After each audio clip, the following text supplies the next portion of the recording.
जळगाव शहरातील या राष्ट्रीय महामार्गावर गेल्या अनेक वर्षांपासून आणि अनेक महिन्यांपासून वारंवार अपघात घडत आहे आणि अनेकांचा बळी जात आहे। त्याचं प्रमुख कारण म्हणजे या ठिकाणी असलेला रस्ता। आपण या रस्त्याच्या ठिकाणी आहोत ज्या ठिकाणी आज सकाळी या ठिकाणी भाजीपाला विक्रेता महिलेचा एका टँकरने धडक देऊन त्या ठिकाणी जागीच मृत्यू झालेला आहे। आपण या ठिकाणी या घटनास्थळी आहोत। आपण पाहू शकतो की ही जी जागा आहे याच ठिकाणी त्या महिलेचा मृत्यू झालेला आहे, ज्या ठिकाणी भरधाव टँकरने धडक दिली आहे। त्याचं प्रमुख कारण म्हणजे हा रस्ता आहे। आपण पाहू शकतो की ह्या गेल्या काही दिवसांपासून हा रस्ता आहे खरडून ठेवलेला आहे, ज्या ठिकाणी हा रस्त्यावरती दुचाकी चालवणे अत्यंत जिकरीचे काम झालेले आहे। जवळपास कुठलीही जर दुचाकी येण्याचा प्रयत्न केला तर दुचाकी ही काही भरधाव वेगाने जात नसताना ती हळूवारपर्यंत जाते, ज्यामुळे हा ज्या रस्त्यावर दुचाकी हळूहळू जात असताना मागून येणाऱ्या टँकरने त्यांना जोरदार धडक दिली, त्यामुळे ही घटना घडलेली आहे। त्यामुळे या ठिकाणी गेल्या अनेक वर्षांपासून हा रस्ता चांगल्या पद्धतीने व्हावा अशी मागणी होती। शिवाय या रस्त्यावर वाहतूक कमी करण्यासाठी बायपास रस्ता देखील या ठिकाणी तयार करण्यात आलेला आहे, पण तो देखील आता काही दिवसांपासून बंद आहे। त्यामुळे या रस्त्यावर अवजड वाहनांची वाहतूक ही मोठ्या प्रमाणात झालेली आहे। त्यामुळे आपल्या या ठिकाणी काही नागरिक आहेत, त्यांनी देखील या ठिकाणी या वाहतुकीचा मोठा संताप व्यक्त केला आहे। आपल्यासोबत काही नागरिक आहे ज्यांनी या ठिकाणी या अपघाताचा तीव्र निषेध व्यक्त केलेला आहे। दादा, काय सांगाल, आज सकाळी जी घटना घडली होती त्या संदर्भात? म्हणजे तुम्ही अनेक दिवसांपासून या ठिकाणी रोड व्हावा किंवा या रोडची वाहतूक कमी व्हावी अशी मागणी केलेली आहे। आज सकाळची घटना घडली, काय नेमकं प्रकरण होतं? एकदम धक्कादायक, अंगावर शहारे आणणारी घटना घडलेली आहे। याले कारण फक्त हा जो हायवे रोड गेलेला हा और या रोडवर जे ब्रेकर नसल्यामुळे हा अपघात झालेला आहे। कारण सकाळी 6 वाजे होणारी घटना म्हणजे एवढा काही ट्रॅफिक बी नव्हता आणि तसं काही बी नव्हता। ब्रेकर जर असता तर हा माझ्या मते हा ॲक्सिडेंट झाला नसता। कमीत कमी ब्रेकरमुळे गाड्याचा स्पीड कमी होते, सगळं होते। ब्रेकर नसल्यामुळे हा अपघात 100% ब्रेकर नसल्यामुळेच हा अपघात झालेला आहे। काय ट्रॅफिक नव्हतं। दुसरी एक गोष्ट, या रोडची अवस्था कमीत कमी 20-25 वर्ष झाले अशी झालेली आहे की साधी मोटरसायकल चालवणाऱ्याला त्याला बी त्रास होतोय। कुठे खड्डे आता खणून टाकला आहे, मागे जे त्यांनी रोड डबल करताय, सिमेंटीकरण करताय। 1 महिना झाला त्या रोडले कालिका मातापर्यंत 1 किलोमीटर यांचा ते रस्ता पूर्ण झालेला नाही आहे। मग हा रस्ता केव्हा येईल हे तर आम्हाला काही समजायला मार्गच दिसत नाही आहे। हा जो अपघात झालाय आज सकाळी याचं प्रमुख कारण म्हणजे एक सरकार आहे तेही होऊ शकतं। या ठिकाणी स्पीड ब्रेकर देखील नाही आहेत। शिवाय हा जो रस्ता आहे हा वर्दळीचा असल्या कारणामुळे या ठिकाणी जे समांतर रस्ते ते देखील मोकळे नाहीत। काय कारण असेल त्यामध्ये? आता शासनाने योग्य ते पावलं उचलायला पाहिजे। कारण कसं आहे, सरकार मोठा असल्यामुळे बी ट्रॅफिक जाम होतो। दुसरी एक महत्त्वाची गोष्ट, हा जो स्पॉट आहे जिथे ॲक्सिडेंट झालेला आहे हा चौफुली आहे। इकडून बी लोक येणार आहे, तिकडून परत समोरच्या भागाले 2 शाळा आहे, इकडच्या साईडले 3 शाळा आहे। लहान मुलं शाळा सुटल्यानंतर इकडे येतात, ब्रेकर नसल्यामुळे त्याला गाडीवाला थांबत नाही, त्यामुळे पण ट्रॅफिक जाम होतो। कारण लहान लेकरं, रिक्षावाले, स्कूल बसवाले हे सगळ्यांना त्रास होतोय। ब्रेकर असता तर मग ट्रॅफिकला काहीतरी मोकळा असतो ट्रॅफिक, मग ट्रॅफिक काय मोकळा होत नाही। सर्कल आणि हा मुख्य कारण ह्या रस्त्याला अपघात व्हायचं कारण एक तर सर्कल आहे, दुसरा म्हणजे ब्रेकर नाही म्हणून। आपल्यासोबत काही नागरिक देखील आहेत। दादा, काय सांगाल, ही जी घटना घडली होती याचं प्रमुख कारण काय असेल आणि तुमची काय मागणी असेल? याच्या प्रमुख कारण हेच आहे की रोडची अवस्था पहा तुम्ही, आणि हे जे मोठा सरकार आहे अजंठा चौफुलीवर ते काढून टाका। कारण की ते गैरा मोठा आहे, त्याच्यामुळे जास्त ट्रॅफिक जाम होतं आहे।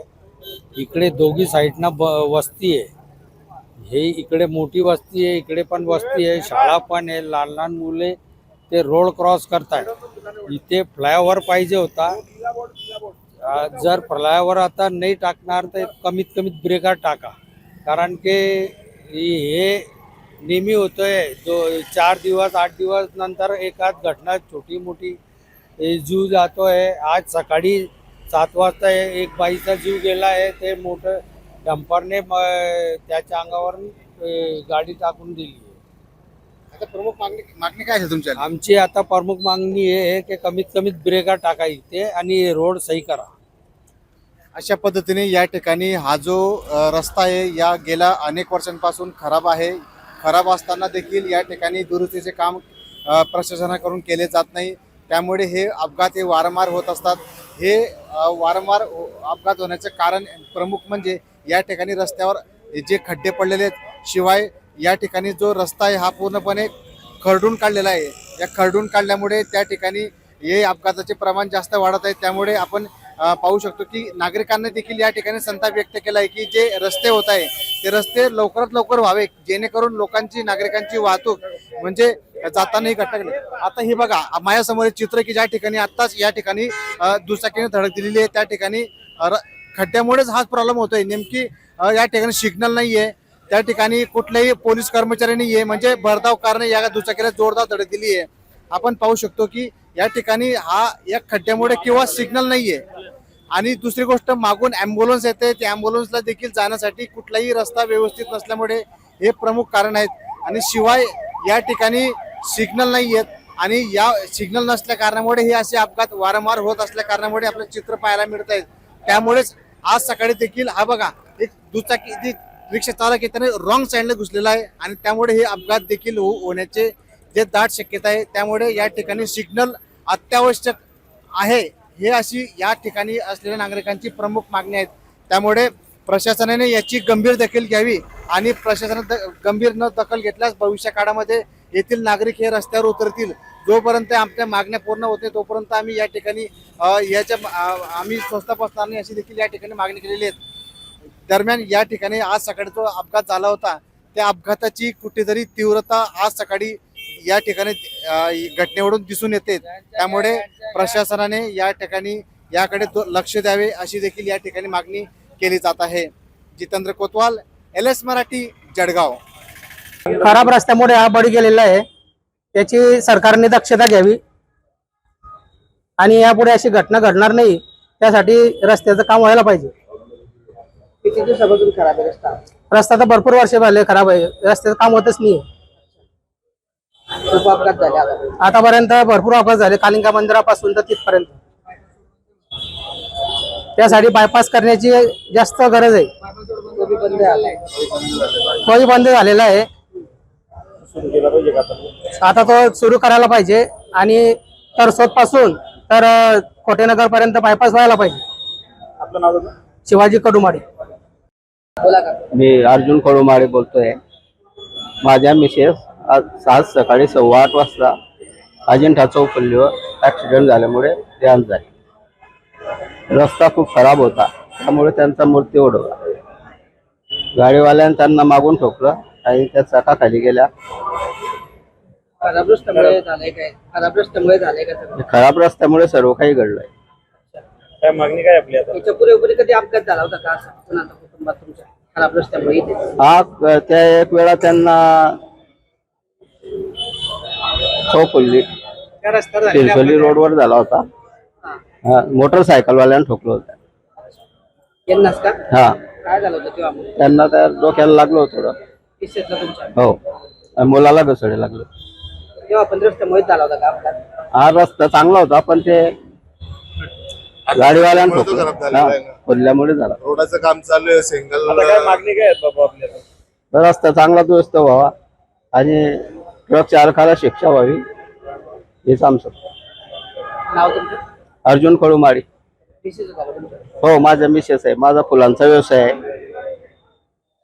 जळगाव शहरातल्या खराब रस्त्यामुळे आतापर्यंत अनेक बळी गेलेले आहेत. दादा, हा रस्ता दर महिन्याला 4-5 दिवसामध्ये एक अपघात येतो. जवळपास एका वर्षात 425 जास्त लोकांचा मृत्यू झाला आहे. काय नेमकी मागणी असणार आहे? काय तुमचा भविष्य? सर, रस्ता कमल पॅराडाईज पासून अजिंठा चौपलीपर्यंत सिंगल लाईन चालू आहे. पण त्यांनी रोडाचं सिमेंटच्या रोडाचं काम चालू केलेलं आहे. पण त्याच्या आधी रस्ता असा खणून ठेवलेला आहे की तिथे मोटरसायकलवाला जर गेला जोरात म्हणा की हळू म्हणा, ती गाडीचा बॅलन्स जातो आणि तो साहजिकच तो रस्त्यावरनं पडणार आहे. पण हे गाडी त्यांच्या समोर, हे ज्यावेळेस चालत होते मंगलाताई आणि आमचा भाचा, त्यावेळेस समोर चालताना त्याने गाडी धीरे चालवली असताना मागच्या ट्रकवाल्याला किंवा डंपरवाल्याला जो कोणी होता, आता कोण होता मला माहिती नाही, मग त्याने त्याला ते समजलं नाही आणि त्याने मागून धडक दिली गाडीला. तर धडक दिल्यामुळे ही उजव्या बाजूला पडली, तो डाव्या बाजूला पडला आणि याच्या अंगावरनं तर गाडीचं चाक गेलेलं आहे. जर का रस्ता चांगल्या प्रतीचा असता किंवा ज्यावेळेस तुम्हाला काम आहे त्यावेळेस तुम्ही खणा किंवा बॅरिकेड्स बंद लावा तिथे किंवा रस्ता बंद करा, तेवढा तात्पुरता जर केला असता तर हा अपघात घडला नसता. अजिंठा चौफुलीपासून तर प्रभात चौकापर्यंत त्याच्याही पुढे रस्ता खणून ठेवलेला आहे, सर्व्हिस रोड सुद्धा. तिथे रोडाचं काम चाललं. आमची मागणी एवढीच आहे की रोडाचं काम तात्काळ व्हायला पाहिजे, जे लोकांचे जीव असतील अपघात घडणार नाही तेवढी काळजी शासनाने घ्यायला पाहिजे. त्यावेळेस ते रस्ता खरडून ठेवलाय पूर्ण. खरडून ठेवलेला आहे, त्याच्यावरनं तुम्ही स्वतः गाडी चालवून बघा, तुम्हाला लक्षात येईल की माणसाचा बॅलन्स कसा जातो त्याच्यावर. खराब रस्त्यामुळेच मृत्यू झालेला 100%. नाव तुमचं? माझं प्रवीण पाटील. तुम्ही कोणी माहिती? मी भाऊ आहे.